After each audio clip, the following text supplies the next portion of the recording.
Hello दोस्तों, मैं हूं नरेंद्र माहेश्वरी और आज के इस वीडियो के अंदर मैं आपसे बात करने वाला हूं डीपी टर्म्स ऑफ पेमेंट के हवाले से कि डीपी टर्म्स ऑफ पेमेंट जो है ये क्या होती है और इंपोर्टर और एक्सपोर्टर दोनों की पॉइंट ऑफ व्यू से मैं बात करने वाला हूं कि किसके लिए ये बेनिफिशियल होती है और किसके लिए नहीं।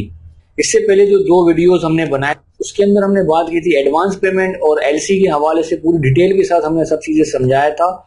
उस वीडियो के जो लिंक है इस वीडियो के डिस्क्रिप्शन में नीचे दिए हुए हैं, वहां से आप इसको एक्सेस कर सकते हो।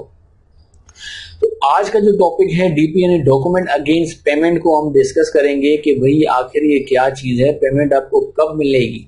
फर्स्ट कर लेते हैं, इसके अंदर जो है आप एक सेलर हो यानी एक एक्सपोर्टर हो और एक जो बायर है इंटरेस्ट शो करता है आपके प्रोडक्ट के अंदर, इंक्वायरी भेजता है, सब कुछ चीजें सेट हो जाती हैं। बायर जो है आपको जो है परचेज ऑर्डर भी सेंड कर देता है और उस परचेज ऑर्डर के अंदर पेमेंट टर्म्स जो होती है वो डीपी लिखी होती है।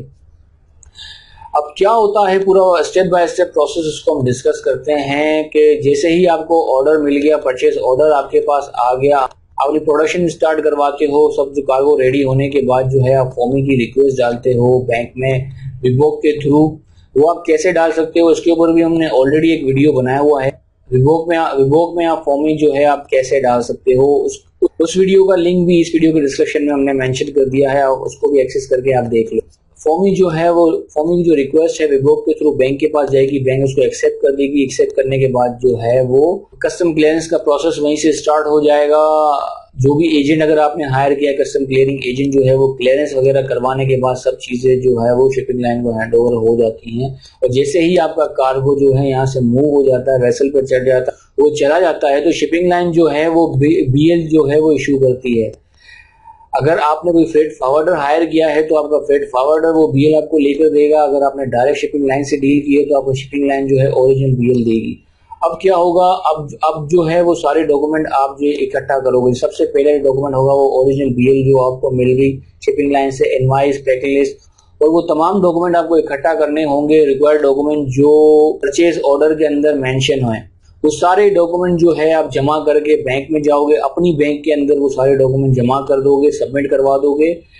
बैंक वाले सारे डॉक्यूमेंट चेक करेंगे, अगर कुछ मिसिंग हुई तो वो आपको बताएंगे, वो अरेंज करके आप उनको दोगे। वो सारे डॉक्यूमेंट जो है वो भेज देंगे। कहाँ भेजेंगे? वो बायर की बैंक को सारे डॉक्यूमेंट भेज देंगे। अब बायर की बैंक क्या करेगी, जैसे ही उसको डॉक्यूमेंट मिल जाएंगे तो बायर की जो बैंक है वो जो आपका बायर है उनको आपका जो बायर है उसको जो है इन्फॉर्म कर देगी कि भाई आपके ओरिजिनल डॉक्यूमेंट आ चुके हैं हमारे पास, आप काइंडली पेमेंट करें और अपने ओरिजिनल डॉक्यूमेंट रिसीव कर लें। जो बायर है वो अपनी बैंक में जाएगा, जो भी पेमेंट आपकी बनती है वो वहां पे जमा करवाएगा और अपने ओरिजिनल डॉक्यूमेंट उठा लेगा।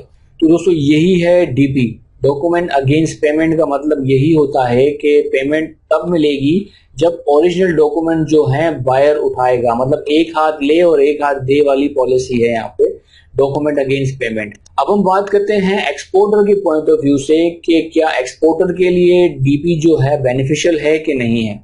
दोस्तों अक्सर ये देखा गया है कि जो एक्सपोर्टर हैं वो उनको जो पेमेंट जो है वो लेट मिल रही होती है। हालांकि जो बायर की जो बैंक है वो अपने आपके बायर को नोटिफाई कर चुकी होती है कि भाई आपके डॉक्यूमेंट आ गए हैं, लेकिन फिर भी बायर जो है वो लेट करता है। वो डिले क्यों करता है, यहाँ समझने की कोशिश करें। वो डिले इसलिए कर रहा होता है क्योंकि आपको पता है कि अगर बाय सी कार्गो जा रहा है तो ट्रांजिट टाइम जो है काफी ज्यादा होता है। जैसे फर्स्ट करें, अगर पाकिस्तान से अगर मैं न्यूयॉर्क भेज रहा हूँ कोई कार्गो तो ट्रांजिट टाइम इसमें 24 से आई थिंक 26 दिन लगते हैं इसके अंदर। ओरिजिनल डॉक्यूमेंट जो है इंपोर्टर को इंपोर्ट की कस्टम क्लियरेंस के लिए चाहिए होते हैं।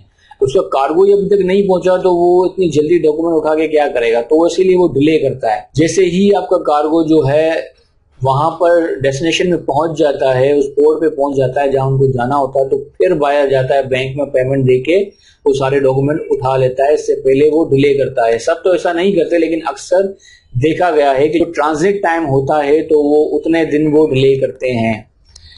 ये तो एक इशू है। इसके अलावा दूसरे इशू की बात करें एक्सपोर्टर के पॉइंट ऑफ व्यू से तो वो है, अगर कोई बायर है, सब चीजें डील वगैरह आपसे कर ली, आपने माल भिजवा दिया, ओरिजिनल डॉक्यूमेंट भी बायर के बैंक में पड़े हुए हैं और वो भी को ओरिजिनल डॉक्यूमेंट भी बायर के बैंक में पड़े हुए हैं और बायर की बैंक बार बार उनको रिमाइंड कर रही है कि भाई आ जाएं और डॉक्यूमेंट उठा लें, लेकिन आपका बायर जो है नहीं आ रहा।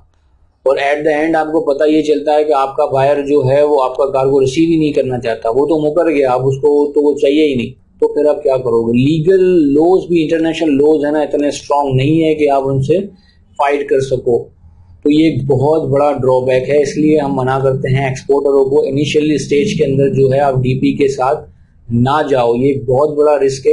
इंपोर्टर के पॉइंट ऑफ व्यू से जो है ये डीपी जो है कुछ बेहतर होती है, क्योंकि इसके अंदर जो है वो पेमेंट जिसको कब करनी पड़ेगी, जब ओरिजिनल डॉक्यूमेंट जो बैंक के पास आ जाएंगे, वो बैंक में जाए। अब आप फर्स्ट कर लेके वो इम्पोर्टर हो, आप ओरिजिनल डॉक्यूमेंट आपके पास आपकी बैंक में आ जाएंगे, तो आप जाके पेमेंट कर दोगे, ओरिजिनल डॉक्यूमेंट उठा लोगे। अब ये डिले वाली कहानी यहाँ आप भी कर सकते हो, जब तक ट्रांजिट का टाइम है तब तक आप पैसे, अपने पैसे जो है किसी और काम में लगाएं, पैसे से पैसा बनाएं, और जब यहाँ पहुंच जाए आपका कार्गो तो तब आप जाके बैंक में डॉक्यूमेंट उठाएं। दोस्तों ये थी डीपी जो हमने यहाँ पे डिस्कस की इंपोर्टर और एक्सपोर्टर के हवाले से कि भाई क्या करना चाहिए। दोस्तों उम्मीद है कि ये वीडियो आपको अच्छा लगा होगा। सो कमेंट्स में बताना ना भूलें कि ये वीडियो आपको कैसा लगा, और हमारे चैनल को सब्सक्राइब करना ना भूलें। दोस्तों अपना ख्याल रखिएगा।